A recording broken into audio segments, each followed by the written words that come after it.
में आपको हमने वुड्स मेथड के द्वारा हाइड्रोकार्बन कैसे सिंथेसाइज किए जाते हैं तो उसके रिएक्शंस आपको बताए थे। पर जब आप ऑड नंबर के अल्केन सिंथेसाइज करते हैं तो वहां पे मिक्सचर ऑफ हाइड्रोकार्बन्स मिल जाते हैं ना। तो ये मिक्सचर ऑफ हाइड्रोकार्बन्स कैसे मिलते हैं वो चीज आपको बताने जा रहे हैं। देखिए, हमने आपको एक एग्जांपल दिया था यहाँ पे। जैसे आपने लिया है यहाँ पे methyl bromide plus ethyl bromide in presence of sodium metal and dry ether. तो अब यहाँ पर 3 हाइड्रोकार्बन्स आपको मिले थे। एक कंपाउंड मिला था आपको इथेन, दूसरा कंपाउंड आपको मिला था ब्यूटेन, और थर्ड कंपाउंड आपने लिया था CH3 CH2 CH2 और ये आपका CH3। मींस इथेन, ब्यूटेन और प्रोपेन, ये 3 टाइप के हाइड्रोकार्बन्स का मिक्सचर आपको मिलता है। पर ये मिलता क्यों है? क्योंकि आपकी जो वुड सिंथेसिस होती है ना, this is the type of free radical addition reaction. ये आपके फ्री रेडिकल एडिशन रिएक्शन पर बेस्ड होती है।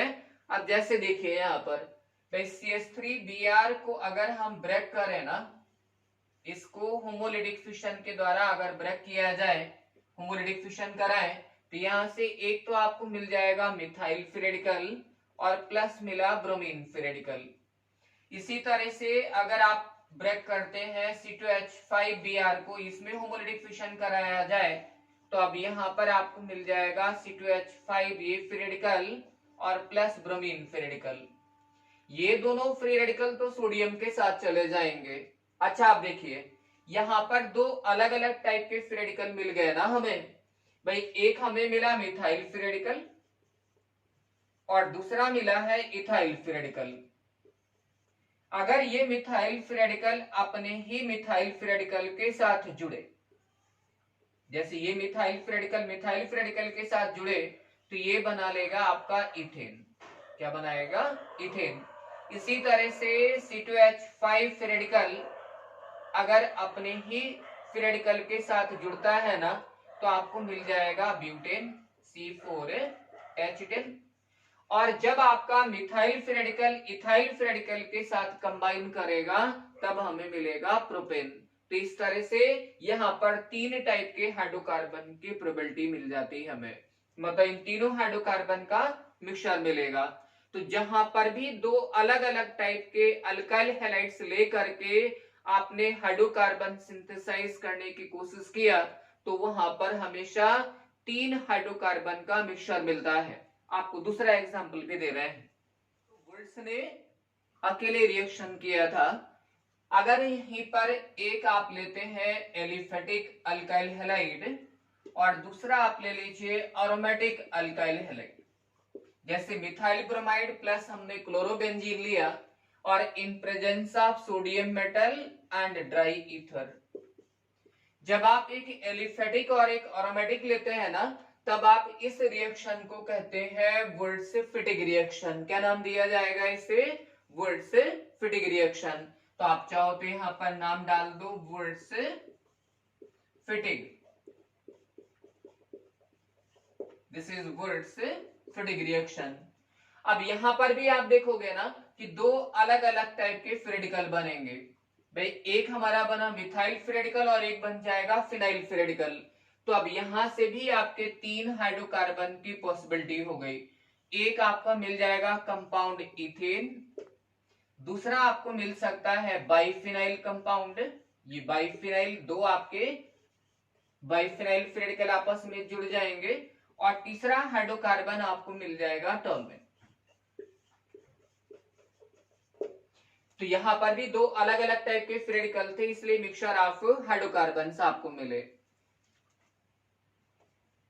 मान लीजिए अगर आप क्लोरोबेंजीन के ही 2 मोल लिए होते और सोडियम मेटल के साथ इसका रिएक्शन कराया जाए in presence of dry ether, तो अब यहां पर आप देखोगे कि केवल फिनाइल फ्री रेडिकल ही फॉर्म हो रहा है ना, तो यहां पर केवल एक ही प्रोडक्ट की पॉसिबिलिटी होगी और ये आपको मिलेगा बाइफिनाइल कंपाउंड, और इस रिएक्शन को कहा जाता है Fittig reaction. This is Fittig reaction.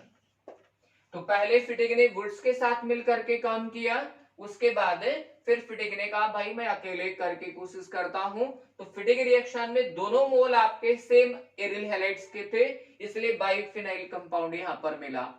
पहले केस में आपने दो अलग टाइप के अल्काइल हैलाइड्स लिए थे, एक मिथाइल ब्रोमाइड और एक क्लोरोबेंजीन, तो वहां पर मिक्सचर ऑफ हाइड्रोकार्बन्स मिल गए। ये हमारे कुछ सिंपल एग्जांपल थे। यहीं पर अगर हम सोडियम मेटल और ड्राई ईथर के जगह पर मान लो कोई दूसरा रिएजेंट अगर यूज करते हैं ना, सपोज दैट इसी के 2 मोल ले करके आपने कॉपर डस्ट के साथ इसको हीट कर दिया, तो भी आपको बाइफिनाइल कंपाउंड ही मिलेगा। पर अब इस रिएक्शन को दिया था अल्मैन ने, इसलिए इसका नेम हो जाता है अल्मैन्स रिएक्शन। तो देखिए यहां पर सीरीज से चलते जाइए भाई, पहले वुड्स ने सिंथेसाइज किया, फिर फिटिग ने उनके साथ मिलकर के दूसरा रिएक्शन किया जिसको हम कहते हैं वुड्स फिटिग रिएक्शन। उसके बाद फिर फिटिग ने अकेले काम किया बेटा, तो यहाँ पर ये फिटिग रिएक्शन हो गई। देन अल्मैन ने सोडियम मेटल और ड्राई ईथर को हटा करके यहाँ पर कॉपर यूज कर लिया है, तो ये अल्मैन्स रिएक्शन हो जाती है इस तरह से। तो ये कुछ आपके रिएक्शंस। अब इसमें कुछ आपके टिपिकल रिएक्शंस भी हम देना है। जैसे मान लीजिए आपके इसको हम कहते हैं intramolecular Wurtz synthesis.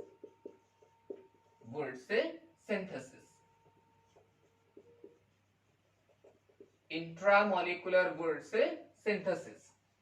Suppose that आपने जैसे यहां पर ये 3 कार्बन एटम का अल्काइल हैलाइड लिया, पर सेम मॉलिक्यूल के अंदर 2 हैलोजन एटम आपके मौजूद हैं। अब इसका रिएक्शन अगर आप sodium metal with dry ether करते हैं ना, तो यहां से आपको मिल जाएगा साइक्लोप्रोपेन। क्या मिल जाएगा? साइक्लोप्रोपेन। इसी तरह से मान लो चेन आपने बड़ा कर दिया, ये यहां क्लोरीन लगा दो, एक क्लोरीन यहां लगा दीजिए, और यही सेम कंडीशन रखा जाए तो कार्बन एटम देखिए 1 2 3 4 हो गया ना। तो इंट्रामोलिकुलर वुड सिंथेसिस में ये आपका साइक्लोब्यूटेन बन गया। इसी तरह से मान लीजिए अगर कार्बन एटम्स के नंबर और बढ़ा दिए जाए, जैसे 1 2 3 4 5 और ये 6 हो गए, यहां पर आप क्लोरीन मान लो इधर ब्रोमीन लगा लेते हैं, और यही सेम कंडीशन रखो तो अब आपको साइक्लोहेक्सेन मिल जाएगा। सपोज दैट अगर हम यहां पर आपको दिए होते, दूसरे एग्जांपल भी ले सकते हैं।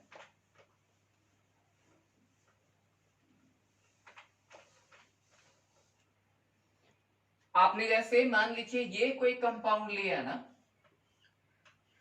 ये हमने दिया 1,3-डाइक्लोरोसाइक्लोब्यूटेन। इसका रिएक्शन अगर आप sodium metal with dry ether करते हैं तो यहां से आपको मिल जाएगा बाइसाइक्लोहाइड्रोकार्बन। ये बाइसाइक्लो कंपाउंड बन गया। सपोज दैट हमने आपको एक रिएक्शन ऐसे दे दी, हमने कई रिंग्स जोड़ दिए। देखिए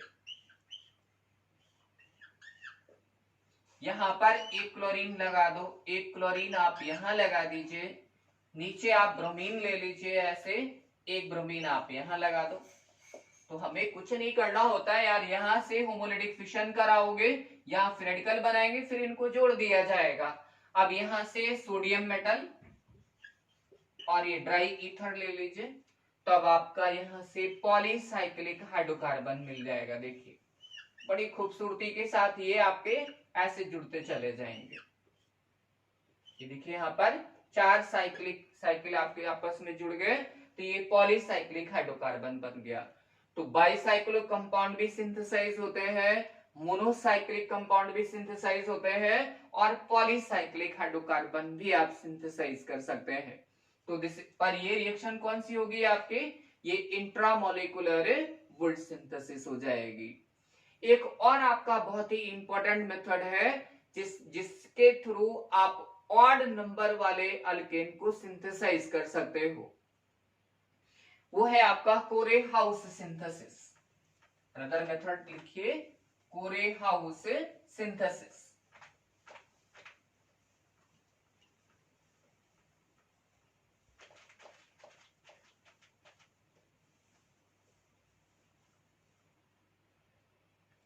अनदर वेरी इंपॉर्टेंट मेथड, अक्सर पूछा जाता है ये, तो ये दूसरा मेथड हम लेते हैं, दिस इज कोरे हाउस सिंथेसिस।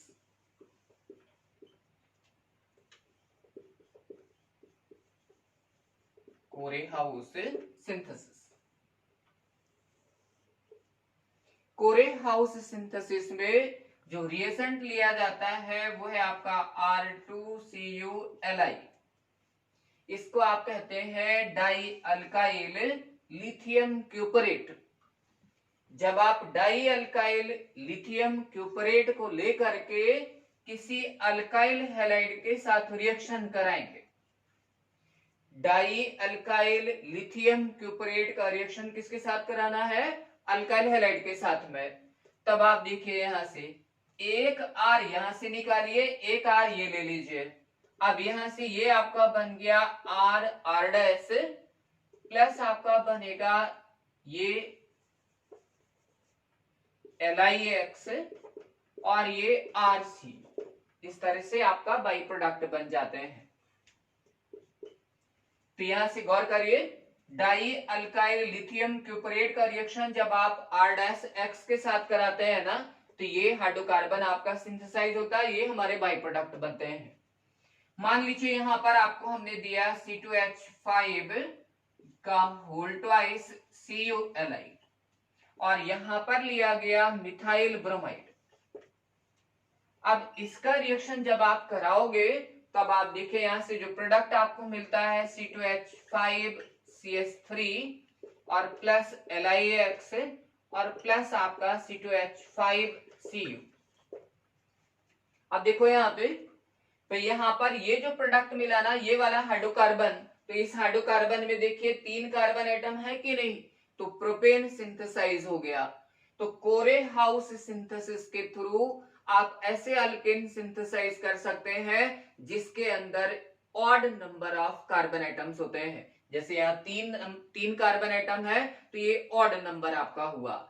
इवन नंबर तो वुड्स से आराम से सिंथेसाइज हो जाता है, पर जैसे ही ऑड नंबर के हाइड्रोकार्बन की सिंथेसिस की कोशिश आप करते हैं ना, तो वहां पर हमें मिक्सचर ऑफ हाइड्रोकार्बन्स मिलेंगे and these all mixture of hydrocarbons are found in gaseous state और gaseous mixture का सेपरेशन इजियर नहीं होता है। इसीलिए कोरे हाउस सिंथेसिस का यूज किया जाता है अल्केन की सिंथेसिस में और ये बेस्ट मेथड माना जाता है।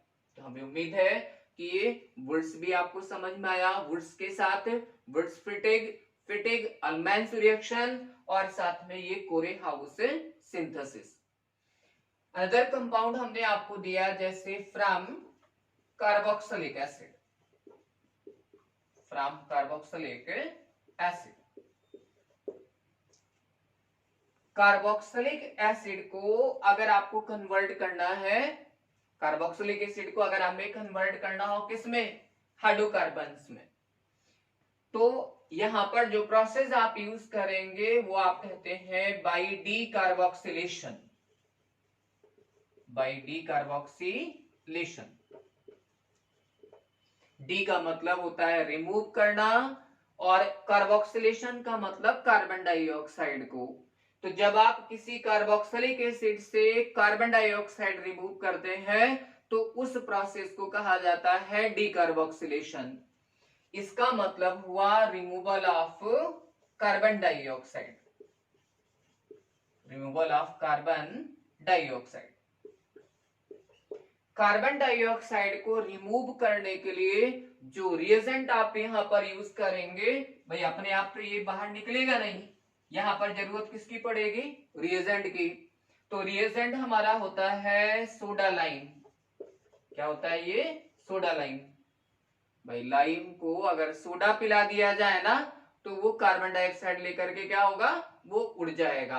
अब लाइम क्या है देखिए, भाई लाइम मतलब क्विक लाइम और क्विकलाइम का फॉर्मूला होता है CaO, और सोडा का मतलब कास्टिक सोडा, और ये है आपका NaOH। तो mixture of calcium oxide plus NaOH को हम क्या कहते हैं, इसको हम सोडा लाइम कहते हैं। तो कहने मतलब ये हुआ कि when NaOH is absorbed in quicklime then reagent is known as soda lime। तो वही हमने आपको कहा था कि क्विकलाइम को क्या करना है, आपको सोडा पिला देना है भाई। अब आपने जैसे यहां पर लिया ये कोई कार्बोक्सिलिक एसिड और यहां पर लिखा है सोडा लाइम, क्या लिखा है, सोडा लाइम। तो बस क्या करिए, यहां से ये भाई कार्बन डाइऑक्साइड यहां से रिमूव कर दीजिए। तो अब ये आपका कन्वर्ट हो गया देखिए RH में, और RH को ही हम क्या कहते हैं, इसे हाइड्रोकार्बन कहा जाता है। अब कोई एग्जांपल आप ले लो, मान लीजिए आपने लिया है एसिटिक एसिड, क्या लिया, एसिटिक एसिड, और यही सेम कंडीशन सोडा लाइम आप रख लीजिए, तो यहां से क्या बन जाएगा, मीथेन, क्या बन गया हमारा, मीथेन। तो अब आप R के प्लेस पर जो भी ग्रुप रखेंगे ना, उस ग्रुप के बेसिस पर हमारे प्रोडक्ट बनते चले जाएंगे। This is the simplest method. आपको दूसरा एग्जांपल हमने दिया, आपने जैसे लिया ये बेंजोइक एसिड, क्या लीजिए, बेंजोइक एसिड पर गिवन है ये सोडा लाइम, तो अब ये बेंजीन में कन्वर्ट हो जाएगा, यहां से कार्बन डाइऑक्साइड क्या हो गया, रिमूव हो गया। मान लीजिए आप लिए होते टॉलुइक एसिड, क्या लिए होते, टॉलुइक एसिड ये, और अगेन आपने लिया सोडा लाइम, तो यहां से क्या मिल जाएगा, हमें टॉलुइन मिल गया। तो by decarboxylation of carboxylic acid we can synthesise aliphatic hydrocarbon as well as aromatic hydrocarbon. Alicyclic hydrocarbon को भी आराम से आप सिंथेसाइज कर सकते हैं। सपोज दैट हम यहाँ R के प्लेस पर साइक्लोहेक्साइल रिंग लगा लेते, तो साइक्लोहेक्सेन हमें मिल जाएगा। तो this is a very simple method. Carboxylic acid को डायरेक्टली आप हाइड्रोकार्बन में कन्वर्ट कर सकते हैं by the process of decarboxylation. अब देखो याद करने का तरीका आप सीखिए, यहाँ पर वो स्टार्टिंग में जो हम आपको जनरल रिएक्शन लिखते हैं ना, RCOOH प्लस सोडा लाइम किया और डायरेक्ट आपका कन्वर्ट कर दिया ना कार्बोक्सिलिक एसिड में, तो ये पार्ट जो है ना, ये पार्ट आपको गौर कर लेना होता है यहाँ पर। उसके बाद R के प्लेस पर जो भी ग्रुप आप रखते जाएंगे वो आपका कन्वर्ट होता चला जाएगा। तो हमें ये नहीं लर्न करना होता, हमें जो मेन रिएक्शन है वो ये वाली लर्न करनी होती है। ऑनलाइन में आप लोग बैठे हुए हैं, ऑफलाइन में तो हम आपके कॉपी पर पकड़ के सिखा देते हैं, पर ऑनलाइन में तो बस हम बोल सकते हैं आपको, और इसे गुरमंत्र की तरह से बिल्कुल पकड़ के चलिए, ग्रिप करके चलिए, ऑनलाइन में भी आपको बहुत सारे बेनिफिट्स होंगे। तो ये कार्बोक्सिलिक एसिड को हाइड्रोकार्बन में इस तरह से कन्वर्ट किया जाता है। कार्बोक्सिलिक एसिड को हाइड्रोकार्बन में कन्वर्ट करने का एक और तरीका है जिसे हम कहते हैं Kolbe's electrolysis. This is also very important method. तो एक मेथड तो आपने सीख लिया है यहाँ पे, दूसरा मेथड जो है वो आप लिख लीजिए यहाँ पर बाई कोलबेज इलेक्ट्रोलिसिस, बाई कोलबेज इलेक्ट्रोलिसिस।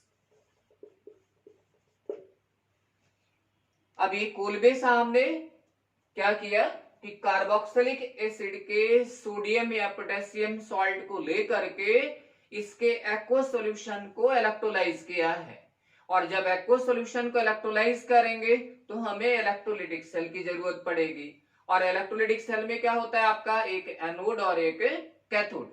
अब देखो यहाँ पे जैसे मान लीजिए आपने लिया RCOO और ये RCOO, हमने क्या किया है यहाँ पर 2 मोल हमने मोनोकार्बोक्सिलिक एसिड के पोटेशियम सॉल्ट लिए। अब यहाँ पर K आपका पॉजिटिव, O नेगेटिव, ये K positive and O negative. यहां पर आपको इलेक्ट्रोलाइज करना है, ये हमने लिख दिया कोलबे इलेक्ट्रोलिसिस और एक्वस मीडियम। मीडियम कौन सा रखना है, हमें एक्वस मीडियम लेना है। चलो इस रिएक्शन को हम अगले वीडियो में कंटिन्यू करेंगे। वीडियो थोड़ा लंबा हो जा रहा है तो यहाँ पर कट कर दे रहे हैं। चलो आप लोगों को ढेर सारा धन्यवाद दे रहे हैं हमारे साथ जुड़े रहने के लिए। Thank you so much.